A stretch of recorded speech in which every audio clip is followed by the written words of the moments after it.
Hi, this is Mike making my video. Today's January 1st, 2024. It's 10 o'clock p.m.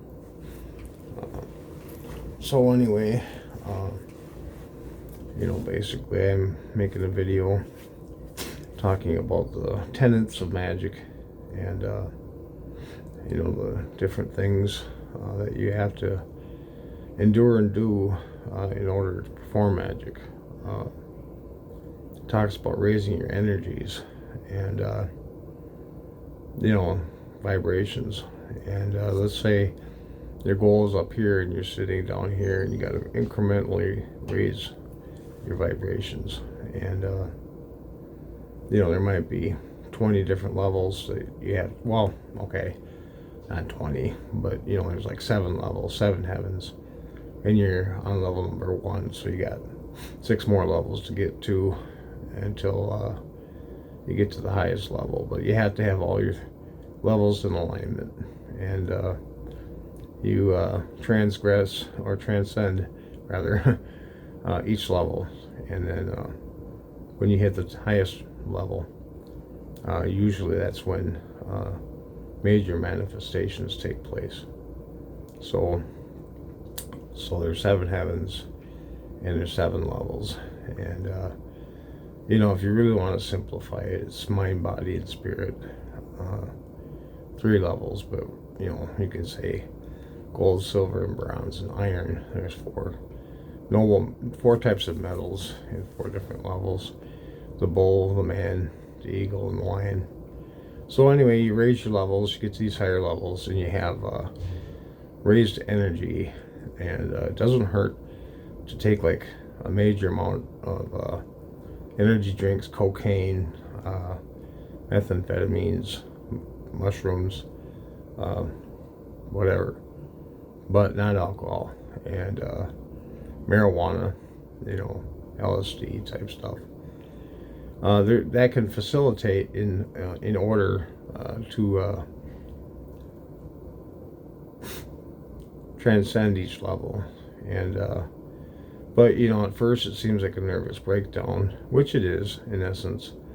But during that nervous breakdown, you'll have breakthrough, and you usually get to the point where you have a major miracle happen that defies logic, and it totally blows your mind, and it heals your mind is what it does. You might have different levels, and a miracle happen here, and collapse a wave function, and a miracle happen here and here.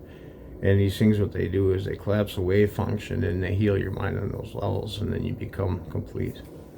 So you always strive to be complete, and then you basically work on yourself every day, your projects in the works.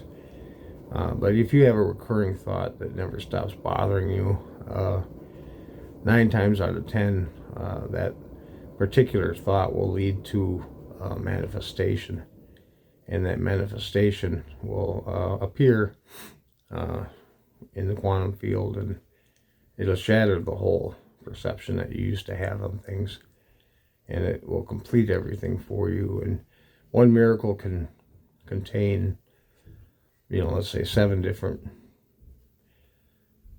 questions that you have, and it'll answer them, and it'll heal your mind about those things.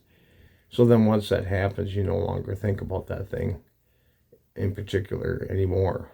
Sometimes you do, but it's fleeting, and you don't have it where that no longer bothers you anymore. So it's like praying without ceasing is, in essence, thinking without ceasing about the same thing. So, Joe Dispenza keeps talking about how you want to shatter the old mold and the old paradigm and move on to a new one, but he doesn't understand that it's important to have recurring thoughts, and these recurring thoughts are going to keep moving until you get past that particular spot, and then you move on to your next spots. And so when you hit 50 to 70 years old, you should have it completely figured out to where there's no longer any more questions to be had or said about that. So,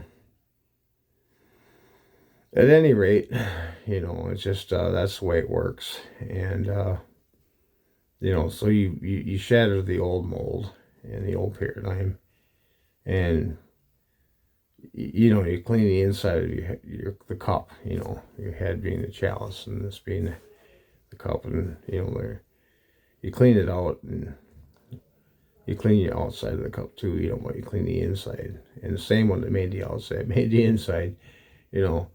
Meaning that people used to always wash their bodies and ceremonial, but they're filled with complete disgust, and they're talking about shit. But that's really what the human condition is all about. It's not fun, but I would venture to say at some point in time, maybe I won't be in a physical body. Maybe I won't be carnal minded. I'll be spiritually minded, or maybe maybe I'll be a pixel image on some kind of computer format somewhere sometime.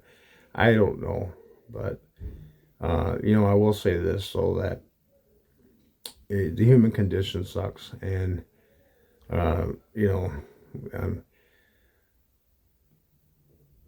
poor, blind, wretched, naked, and miserable.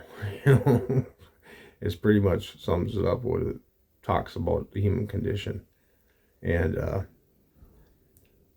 so anyway, Jesus really outlined that. And then I have a lot of respect for him. The thing is I'm not completely in alignment with everything he says for the most part. I mean, I don't know, but if I do understand where he's coming from, then I can almost say with certainty, absolute certainty, I'm on the same page as he is. There's things that I do that are sinning against a God, in me being the God in my life. So if I'm doing that, I'm sinning against myself if I'm sinning against God. So, they're saying the word a was never included, so they're talking about a God, and ye are gods. So meaning I'm either sinning against somebody else or I'm sinning against myself.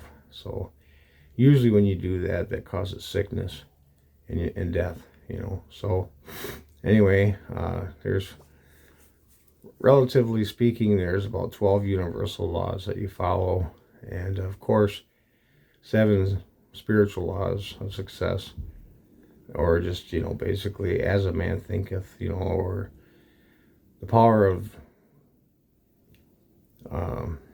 positive thinking. Of course, The Secret and everything else. You read all these books, scriptures. The Gospel of Thomas most definitely has everything in completeness.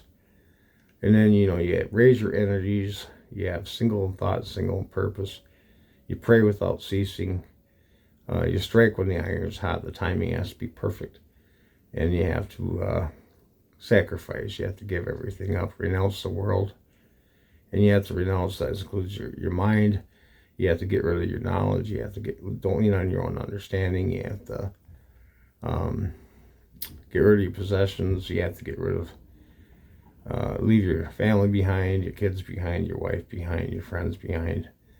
And you have to, definitely, get rid of all your money, your possessions, and give it to the poor or whatever. And you got to humble yourself and just destroy your ego. And, basically destroy that powerful man with that double-edged sword of intellect that you have. And destroy that ego of yours. And humble yourself. And then when you do that, when you humble yourself, you submit to the universe. The universe will submit to you. So with that being said, believe that all things are possible. Limitless potential. And pure potential. And, absolute, potential. And pure potential, so, faith, and of course, discipline. You have to be disciplined in what you do. And of course, sacrifice. And, like I said, timing. And then, basically, you have to be the perfect sacrifice along with sacrificing your most prized possessions, everything. And then you have to have a substantial amount of things to give up in order to receive something substantial. So, you figure that, and then, be thankful for everything. Give thanks in everything, in every event. And then, basically, I think that sums it up. So anyway, give thanks, and then, basically keep trying. If you fall off the horse, you dust yourself off and get back on again. Never stop ceasing until you find it, until it comes to you. You don't chase after it, it comes to you, and it will find you.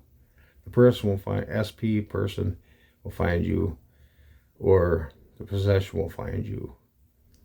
The door will be open, opportunity will open to you. One might close, but two more are open. And of course, just keep running these things through your head. Keep them paramount in your mind. Never stop, and then keep trying. And once that happens, then it changes the way you think. Once the genie gets let out of the bottle, you can't put it back in. My reality is so much different than everybody else's. There is no going back. So anyway, I think that sums that up. So you have to have a lot of energy, focused thought, belief, pure potential, believe in that, limitless possibilities,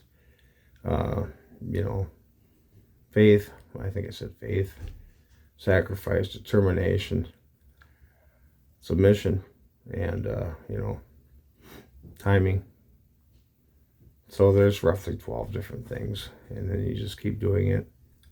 And of course, knowledge. You have to really study things until you just get to the point where you're ready for the next thing. And then, don't be stuck on stupid. Don't be stuck in the same paradigm. Eventually, every year or two, you have to change that paradigm. So when you hit 50 or 60 years old, then basically you're complete. You want to have children. You want to be opulent at some point in time, but you want to give up that opulence for spiritual gifts. And of course, there's all kinds of things, but don't chase after women and wine, empty pleasures, and you have to deny the flesh. That's another thing too. And, you don't want to be caught up in polarity, be non-polarized.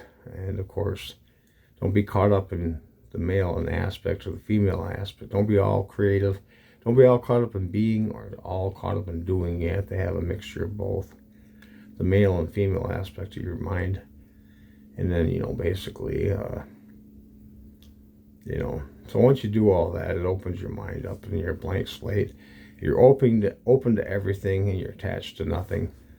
And you always got to be open. You have to have the faith of a child, the belief of a child, the openness of a child, the innocence of a child. The pure in heart are the only ones that the Holy Spirit come to. And it's a rare instance. It's a narrow path, and you have to struggle to get through it, and you find it. And then the gate, So they're talking about a lot of things, the female body being the narrow gate, but then they're also talking about the literal gate. So anyway, that's all I got to say. Over and out.